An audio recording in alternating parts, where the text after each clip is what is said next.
नमस्कार, मैं हूं ज्योति शर्मा और आप देख रहे हैं खबर फर्स्ट एमपी। बढ़ते हैं खबरों की ओर। नेता प्रतिपक्ष उमंग सिंघार के नेतृत्व में विधानसभा सत्र के पहले दिन कांग्रेस विधायकों ने छिंदवाड़ा में कफ सिरप पीने से हुई मासूम बच्चों की मौत और प्रदेश में बच्चों पर बढ़ते अत्याचार को लेकर किया विरोध प्रदर्शन। विधायकों ने अनोखे सांकेतिक प्रदर्शन में भाजपा सरकार को बताया पूतना और बच्चों की सुरक्षा की मांग की। बीजेपी की गंभीरता तो देखने को सामने आ गई जब हॉस्पिटल के अंदर चूहे जो हैं मरीजों को और बच्चों को खा रहे थे। आपने देखा बड़े बड़े चूहे।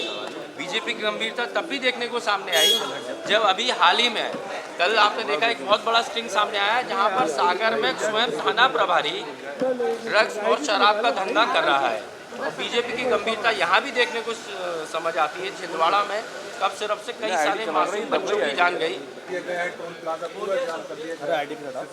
आज किसानों में इसीलिए भारी आक्रोश है क्योंकि जो बात लगातार मोदी जी कहते थे कि वो किसान की आय दोगुनी करेंगे, उल्टा किसान की लागत दोगुनी हुई है, लेकिन किसान को अपनी फसल का दाम नहीं मिल पा रहा है। इसमें सोयाबीन के लिए भी जो घोषणा की गई है भावांतर योजना की, उससे अगर किसी को लाभ मिल रहा है तो मात्र व्यापारी को लाभ मिल रहा है, लेकिन जो आम किसान छोटा किसान है वो तो फिर भी मजबूर है लोअर रेट पे अपनी फसल बेचने के लिए। जैसा मैंने पहले भी कहा कि हमारे क्षेत्र में लगभग 90% मक्के की फसल है, लेकिन पिछले साल की तुलना में इस बार मक्के की रेट आधी है, जिससे कहीं ना कहीं बहुत घाटा किसानों को हुआ है। इन सब मुद्दों को लेकर आज भारी आक्रोश किसानों में है और हमने भी इसकी मांग की है कि स्थगन प्रस्ताव के माध्यम से 110 की चर्चा के माध्यम से आज चर्चा होनी चाहिए किसानों के मुद्दे को लेकर।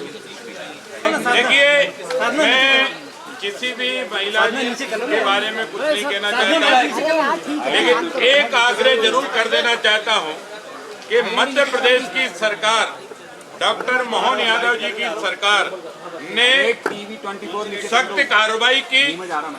कफ सिरप कंपनी को हमने मालिक को जेल भेजा। वहां पर कांग्रेस समर्थित लोगों की सरकार है, उनने जांच में हमें सहयोग नहीं किया। इसके बाद भी हम लगातार प्रेशर करते रहे और उस अपराधी को पकड़कर हमने जेल में डाला और पूरी दवाएं उसकी बैन कर दी और हमने कंपनी को हमारे मध्य प्रदेश से टर्मिनेट कर दिया। माइक नीचे दबा लो, माइक नीचे जिसको इस प्रदेश की जनता अरे माइक नीचे दबा लो यार, रहकर अपनी आवाज उठाने का बजल आ जाएगा यार। अरे मैं नीचे करूंगा तो दिखेगा। थोड़ी सी नीचे कर लीजिए आईडी।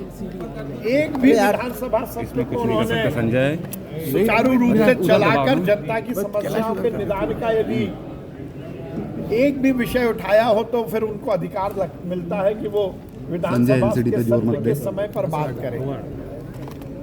केवल अपनी फोटो अपॉर्चुनिटी के लिए, केवल विवाद और हंगामा करके फोटो की सुर्खियां प्रेस की और पेपर की सुर्खियां बटोरने के लिए कांग्रेस ने विधानसभा के मंच का दुरुपयोग करने की बहुत बढ़िया सरकार पूरी तरह से हर स्तर पर विधानसभा के इस मंच का सदुपयोग करना चाहती है।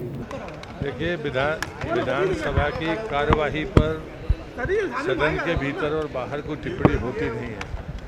सदन चल रहा है, कंडोलेंस में नेता प्रतिपक्ष भी बोले हैं, बाकी लोग बोले हैं, प्रश्नकाल चला है। तो मुझे लगता है सदन के बाहर हम कांग्रेस क्या करती है इस पर मुझे टिप्पणी नहीं करना, लेकिन जब सदन चले तो सदन के भीतर आपको बोलने का मौका है तो आप वहाँ बोले तो अच्छा रहेगा।